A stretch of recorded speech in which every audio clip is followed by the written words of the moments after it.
Electricast. Hold on to your butt.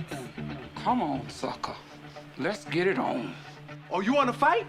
You want to fight? I do not entertain hypotheticals. The world as it is vexing enough. You don't know anybody named Iris? I don't know nobody named Iris. Can I have a piece of toast? I don't give a damn what you think you are entitled to. We are changing the course of history as we see it. That is what Western demands. How could you do this to me? Really, I want to know. Why did you do that? What you feel only matters to you. Step back for 1 minute and look at the big picture. And that's all? No, not for the real fire. We offer you a bond, a family that very few can understand. Help me. Help you. And don't do drugs. Or whatever movies with Wesley and Iris. What up? Welcome to Or Whatever Movies. I'm your co-host Iris, and I'm here with Wesleyano, Conquistador de España. My older brother, also known as Skippy. And today we're talking the newest movie based on a Disneyland theme park ride, Jungle Cruise. The newest movie that's been in gestation for like 15 years. Is Jungle Cruise unique to Disneyland, California? It was Walt Disney's premier attraction when the park opened, as a matter of fact. I did Tokyo and I did Paris, but I don't remember there being a Jungle Cruise, which seems kind of odd because Disneyland Tokyo and Disneyland Paris were all kinds of leaning into Western mystique and Americana. Like they both had, if I recall correctly, like old West worlds and stuff like that. You got to be careful in West worlds. But I don't remember them having Jungle Cruise. That's the bougiest thing I've ever heard. Oh, I did Disneyland Tokyo and Disneyland Paris, but I couldn't be bothered to remember if the attraction we're discussing today was at either of those parks. Well, they definitely had Pirates of the Caribbean, my personal favorite ride at Disneyland. My understanding, having only been to the Disneyland, the OG, is that there's a Jungle Cruise-based attraction in most, if not all, of the parks, but they all represent different rivers. Oh, and what does the Disneyland California Jungle Cruise river represent? I guess it would be the Nile, considering that it's supposed to be based in Africa. However, the Jungle Cruise movie is not. It's in South America. Yep, it's the Amazon. It's based on the Amazon. And the movie starts by saying that all legend is based in truth or something like that.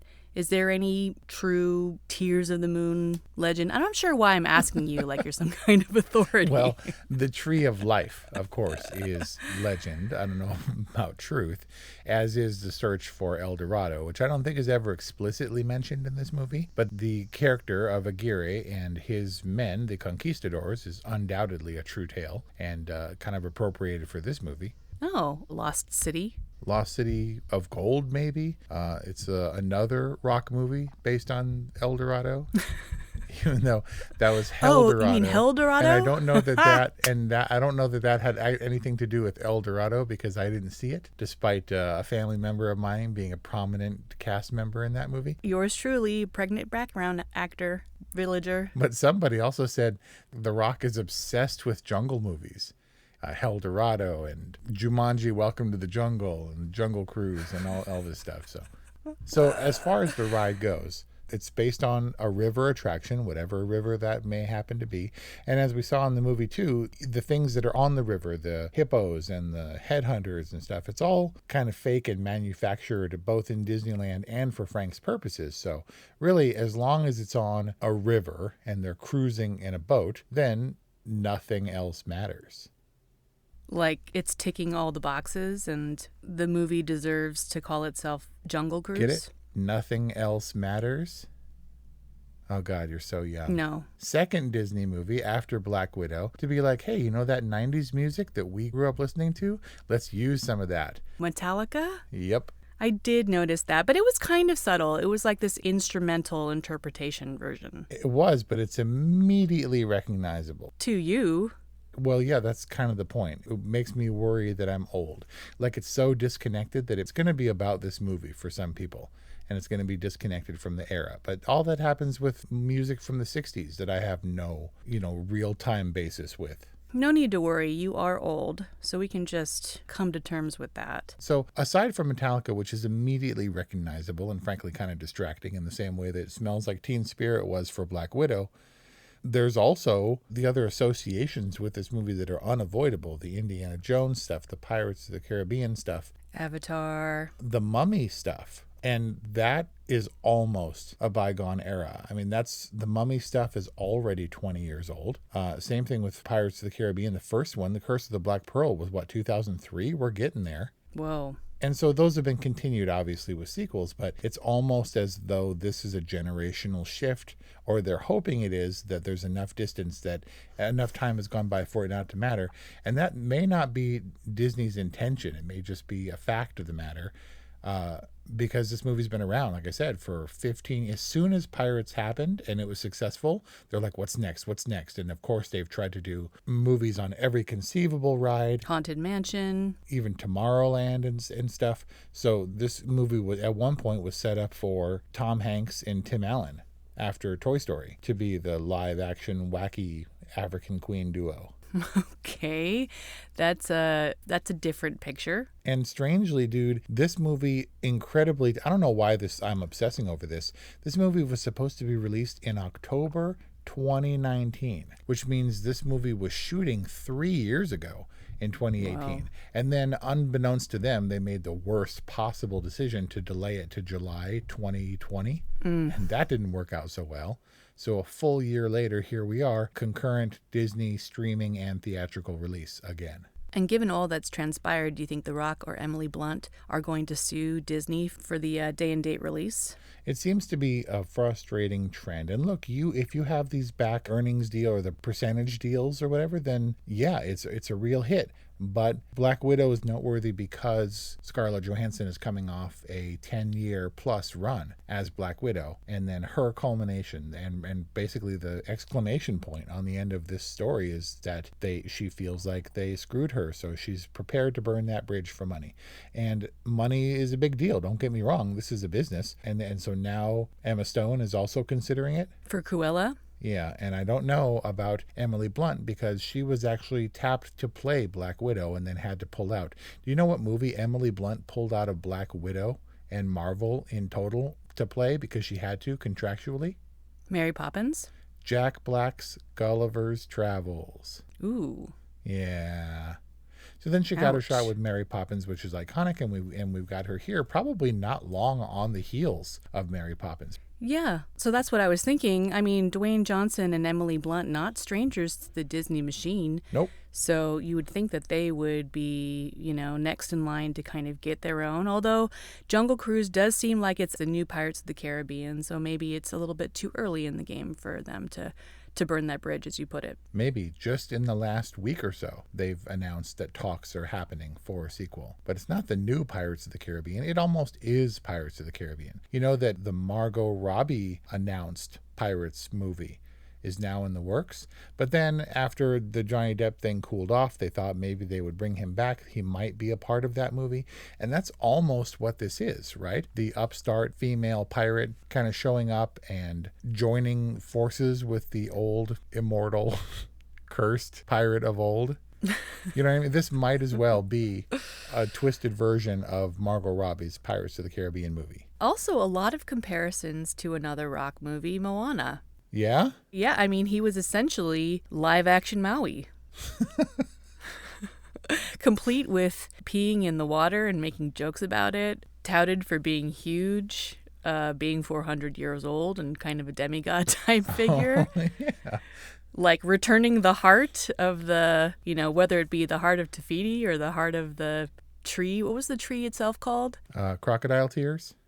But I was like, oh yeah, there's a lot of Indiana Jones element, which is Fox, which is also owned by Disney now. Right. We belabored the point that a lot of these recent movies are recycled. The Tomorrow War, Black Widow, just being kind of amalgamations of all of these themes and concepts that we're familiar with. But what you can't deny about Jungle Cruise is that you just gotta love The Rock. Isn't he just one of the most lovable guys and characters ever? You don't even know. I did the Saturday morning movie club with Kelly, and I was like, we're watching a movie. And ever skeptical, she's like, what movie? And I said, Disney's The Jungle Cruise. And she said, I actually want to see that movie. So, okay. Thoroughly charmed for 2+ hours. Could not stop smiling. She loves The Rock. I looked over and there's like this giant grin on her face the whole time. He is so charming to her. He's just objectively charming. Give him stale, bad jokes and even kind of a stiff performance. And you're just like, I don't know. You just love the guy. Well, he doesn't have a lot of flexibility. And also those clothes were pretty tight. But also not the best chemistry between Dwayne Johnson and Emily Blunt. But you kind of buy it too. Because, you're like, who doesn't love The Rock? Well, they look odd standing next to each other. She's pretty bitty and he's, The Rock. But they apparently had a tremendous amount of fun on set. And Emily Blunt said they cried and they were like family after the whole thing was over. And there's lots of footage of them joking and laughing around and seemingly having a great time and their buddies and stuff. So I think maybe that easy chemistry came through. So much so that it was a little bit distracting because they weren't supposed to like each other, right? She was skeptical of him and he was doing it for the money and he had his ulterior motives and stuff. You remember the scene where he's chopping wood with McGregor, Jack Whitehall, the brother character, and he's like, does she ever shut up? Or like, is she always like this? and it was a reminder that they're not supposed to like each other, and they so obviously do. Yeah, exactly. That's the subtext, right? Because on the surface, he's like, she's annoying, she does this, she's wearing pants. And then the subtext is like, I can't stop thinking about her. And boy, isn't she intriguing. And of course, there was that simmering kind of will they, won't they romantic angle. But it did seem like they were supposed to be more at odds up front when we saw anything but on screen. It just seems like friendly teasing as opposed to clashing personalities. And maybe that's where the chemistry kind of falls short or falls flat. Like their affection towards each other is very kind of platonic feeling. And so when they kiss, it's just kind of wrong. So there's chemistry there. It's just not the sexy kind. I mean, I wasn't exactly looking for romantic chemistry in Disney's The Jungle Cruise, but remind me, did they actually kiss? Yeah, they kissed underwater and they kissed at the end. You're right, but those were life-saving CPR kisses, or they were supposed to be. So it was kind of masked as saving lives when it was still kind of supposed to be romantic. But did they actually smooch proper? Yeah, when he comes back to life and she runs and jumps into his arms, they kiss. That's when he was playing another of his famous characters. Do tell. This was The Rock returning to wrestling, when he was wrestling a stuffed CG jaguar or whatever in the bar. And then at the end, literally turns back into The Rock. Oh my God. Yeah, that was a Skipper level joke. That was like, Skippy would be so proud. Life is hard, but finding a really great podcast makes the days go by so much easier. Hi, my name is Blue Telusma. I'm a writer, an emotional intelligence coach, and the host of Humanize with Blue Telusma, a podcast where we believe that when you humanize everyone in the room, a great conversation is almost guaranteed. Join us every week here on Electricast as me and my guest co-hosts unpack big topics and interview even bigger personalities with a sense of humor and a dash of mischief. If you're looking for a new best friend in your head, we've got you covered. Electricast. And so they leave the boat at the end and they're holding hands. And I'm like, okay, because they're a thing, because that's been set up the whole movie. That's very Disney, where they're the unlikely family, the couple and the gay dude and the cat. And they're like happy and they're together and they're going to be together forever. Can we talk about McGregor's coming out? Sure. That was what that was, right? Yeah, and this one actually predated Cruella, which was another obviously gay character, I guess, even though that was never said out loud. It wasn't necessarily said out loud here. It's like Disney's toeing the line. I think the first time I recognized Disney's attempt at being inclusive and not offensive was in the live action version of Beauty and the Beast. Yep. It was very subtle, but I was like, interesting. And then there was Cruella, but this seemed the most clear to me, and yet still not. But it seems like Frank understands and that he's accepting. But it seemed like Disney's just inching up to this moment. Yeah. I mean, The Rock has seen it all. He's been around for 400 years. He done seen about everything. He's seen a woman in pants. He's seen a gay guy dance. He's seen a needle that winks its eye. I have a term for this. Yes, it was obvious to anyone who is listening, unless you're extremely young. And also pink jacket, way too much luggage, campy, tropey gay, right? So my term is it's just Disney gay. Like, they're going to get a lot of flack for it either way, from the traditionals who are like, what? Why do you have to do this in every movie? But also inclusivity. Just Disney gay, and I've decided it's not a bad thing. It's just a thing. It is just a thing, and obviously the McGregor character is a dedicated brother. He's loyal. He comes into his own in this movie. He's prissy and doesn't want to get dirty at the top, and he's throwing down at the end. Like, he has its arc. He's got a lot of really, really admirable traits, and you can't blame a dude for liking tea, right? When Jesse Plemons offers you tea in the jungle, you take it. Yeah, I don't know that he had a choice. I mean, I would drink tea with Jesse Plemons. Yeah, I mean, especially if you've been roughing it in the jungle, and you have a moment to have tea with a prince. That sounds pretty appealing, and given the context. Yeah, he has his bougie submarine. Well, we have to talk about Jesse Plemons, but I just wanted to address this pants wearing thing super quick, and that is women being plucky and wearing pants was like the big gimmick in this, and the whole assembly scientific community or whatever is like, yes, we're more than happy with legends and zombie conquistadors, but a woman, and they're all up in all in uproar, and I'm coming off of Gunpowder Milkshake here, and I'm thinking the whole thing about women being novel because they're not docile female presenting is kind of getting old for me. I just wanted to put that out there. Man, it seems like you then are a contemporary woman. It's a good thing you were born in your time. It's like Dwayne Perkins says about black people with a time machine. Like, you don't want to go back too far. He's like, just like 1989 or 1990, nothing too crazy, because you would not have been well regarded back in that print, King Edward's on the throne. It's the age of men type era. I'm just saying, it's not that crazy that she's wearing anyway. Okay, so Jesse Plemons. Look, they're functional. They have pockets. So Jesse Plemons, once he shows up on screen, he's like our favorite topic. Todd is going to be a bad guy, right? It's borderline like the albino villain. He's like the new Philip Seymour Hoffman of these soft-bodied bad guys. The kind of pudgy, pasty villains. He's definitely channeling that like refined Philip Seymour Hoffman technique. And then it seems like Paul Giamatti has settled into his role as well. He's like the top office guy who talks on the phone or does his dealings from behind a desk. He's his same character from Gunpowder Milkshake just 100 years before. Yeah, with rosacea in a seersucker suit. Aw, poor Paul Giamatti. You can't help rosacea. I don't think that he actually is afflicted with rosacea. I'm just saying the Nilo character was kind of tore up, that's all. He's flushed. And he's old. But a lot happening up front before we ever leave the dock. There's zip lining and fighting and all this stuff. And for all her pluck and all her determination and skill and good form, or what did he say? Proper form? Good technique, strong, or whatever. When she punches, strong form or whatever. Strong form. When she punches him in the face, all that, she can't swim. And there's all this flying around. It's like they're setting up the Jungle Cruise stunt show for Disney, And there's like full with like boat jumping and explosions and stuff. A lot of comparisons to Indiana Jones, probably because of the South American sort of exotic setting.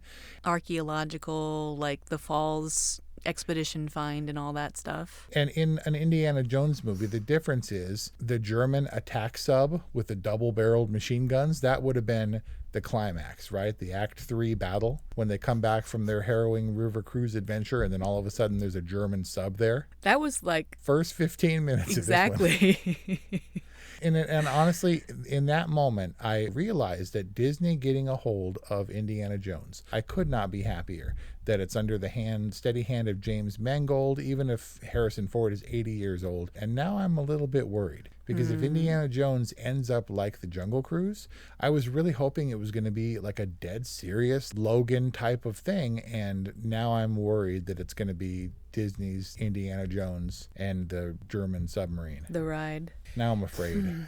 Well, Disney did pretty well with Indiana Jones, the ride. Yeah. It was all like innovative and exciting. But it was also magical and colorful and like, you have woken the eye of Mara, or whatever. You have chosen unwisely. Oh, that really makes me want to go to Disneyland. Yeah, and Jungle Cruise has changed. They didn't incorporate these characters. I think they were kind of unsure. They were testing the waters, so to speak.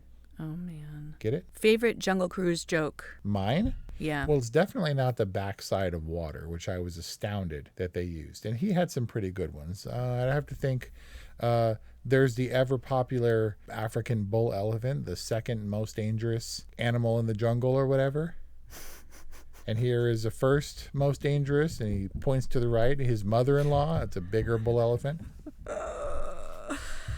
Oh, it's bad. My two favorite jokes just so happen to be at the end of the cruise. The first one is, like, welcome back. We hope you enjoyed your cruise. There's a dock on the left. That's where I get out. And there's a dock on our right. That's where you get out. And it's a paradox or something like that. Wow, I really bombed that one. Pretty good. No, I got it because I didn't remember that one offhand. Favorite all time, though, is welcome back. Hope you enjoyed your cruise.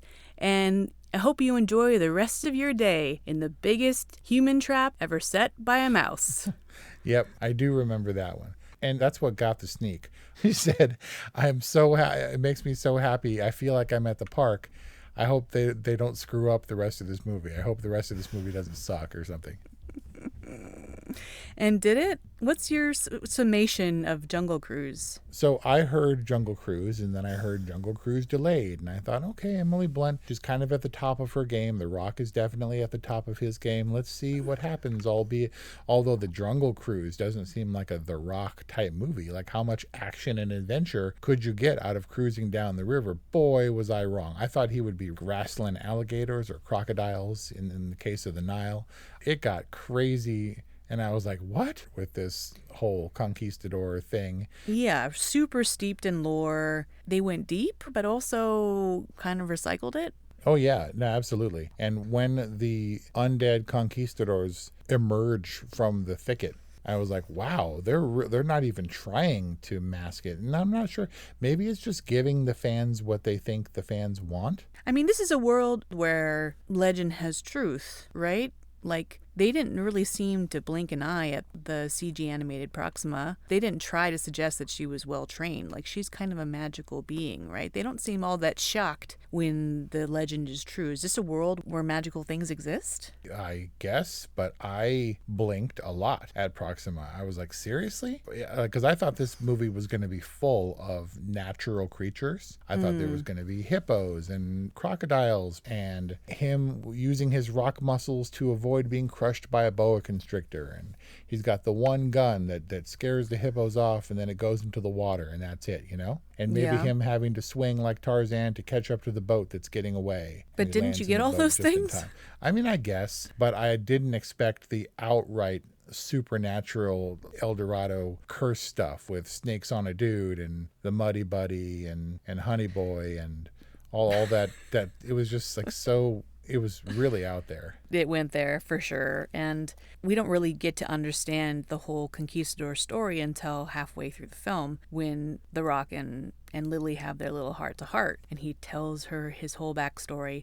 Although, despite going through the entire story and finding out that he's a conquistador, we still don't understand exactly what he is or why was he spared the fate of Aguirre? Was it because he's never left the proximity of the river? Right. I mean, that's what we're meant to believe. They're the same creatures. It's just that the other conquistadors have been ravaged by time and the jungle. Yes. Which is why Frank can't get too far away. So that's why he dedicated his life to being on the river. So he's also the undead. Right. I didn't think, Frank is some weird otherworldly being like Proxima, but I also didn't expect Proxima to be so cartoony. I was like, look, the point I was making is that, look, going into this movie where it's going to be man versus nature or the animals contained within nature or whatever, man versus beast, we should do better than Proxima, the obviously CG panther up top, or jaguar. No, we just went for the caricaturish German prince villain instead, who was kind of equally distracting as much as I liked Jesse Plemons. He was distracting in his dripping with evil Germanness. With his little hair, little bangs in his face kind of thing. When he gets upset, you can tell he's mad because his hair is all disheveled. Mustache.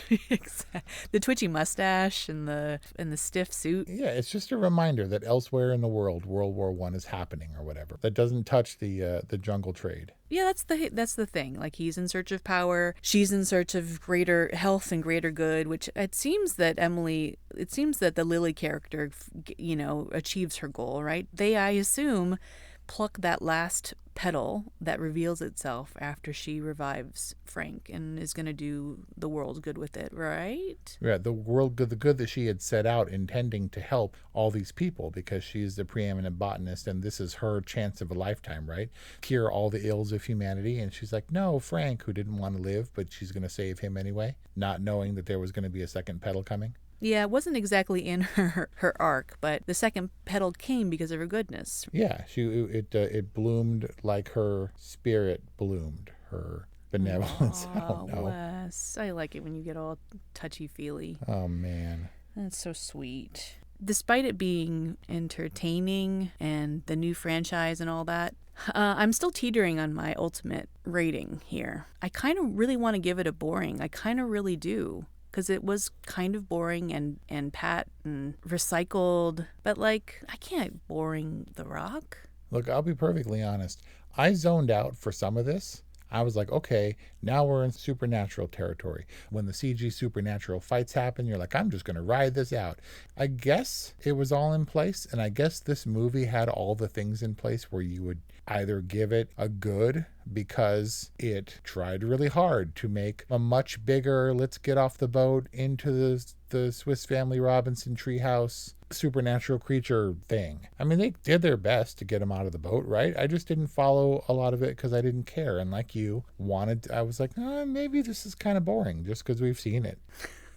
This film has about as much bite as a Disney piranha. Because he went into the water with his little shirt on and suspenders and was swarmed by piranhas and came out pretty clean with a couple of nicks in his clothing. Yeah, but he's The Rock. I like how you use Disney now as like Disney gay or Disney piranha. It's like the qualifier for something that's toothless and like non-committal somehow. But tries hard because I'm a Disney fan and Disney really wants to be inclusive. Disney really wants to be entertaining and they want to be big and grand. But the flip side of being inclusive or for wanting to be to wanting to please the people is that these movies are trying to do too much. Like, the Jungle Cruise doesn't have to be everything for everyone. And when you make a movie like that, as Disney tends to do, it feels waterlogged. It feels like it's just trying to it feels like it's just trying to do too much. And I guess I can't necessarily fault the Jungle Cruise for that. It has a lot of charm, mostly because it has Skippy and Lily at the helm.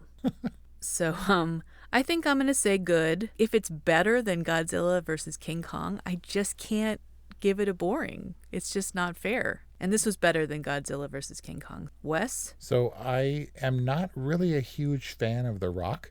I think he's fun and likable, but I'm not sure that I'm like, ooh, I have to go see the new The Rock movie, even though he's the most highly paid actor in the world, continues to be year after year. Of course, I love Emily Blunt, and I think that she had good chemistry with The Rock, but if this were anyone else, I might have been like, this is recycled trash. Gray water. And yet in... I had real doubts about The Rock being in the Jungle Cruise, but I think that he was actually one of the saviors of the Jungle Cruise. He's great. Emily Blunt is great. Jack Whitehall, Paul Giamatti, Jesse Plemons, who was an unexpected delight in this movie as Jesse Plemons.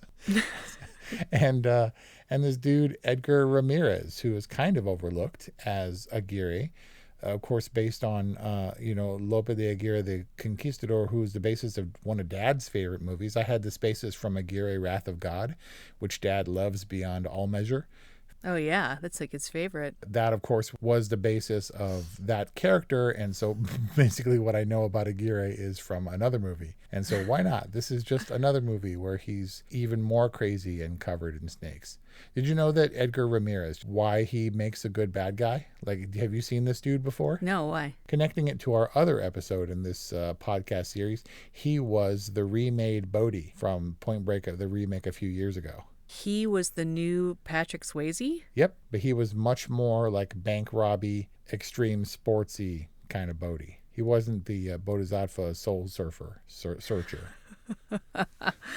Oh, interesting. Edgar Ramirez in another water movie. And that's pretty loose associations. This movie is all about loose associations. And it's fine. I was bored some of the time, but I was ironically bored at the height of the action. But it just crossed a line into all right territory. But I wasn't mad, and that's becoming the measure for my reviews. That's a little crotchety old man, but I think that you still got some heart in there. So that's our review on Disney Jungle Cruise, available on Disney Plus with premium access.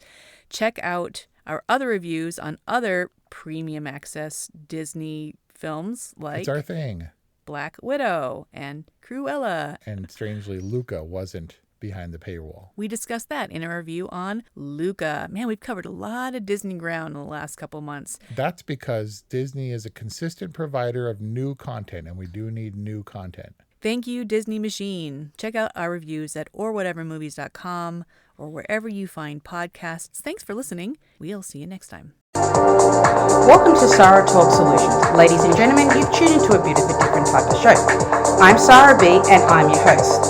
You can find me on my IG, which is Aussie_Sarah_LA. I talk about amazing, relevant conversations and topics and what functions that goes on in this magical, wonderful, wonderful city of the City of Angels. My IG, which is Aussie_Sarah_LA. Electric acid. Hey, it's Tim from 50 Years of Music with 50-Year-Old White Guys, the comedy podcast you had no idea you needed. Join Ben, Jeff, and me as we continue our musical road trip back through the years and around the globe. See, just when you thought all white guys were like Joe Rogan, you come across 3 educators trying to remember when we were cool. 50 Years of Music with 50-Year-Old White Guys. Electric acid. Electric acid.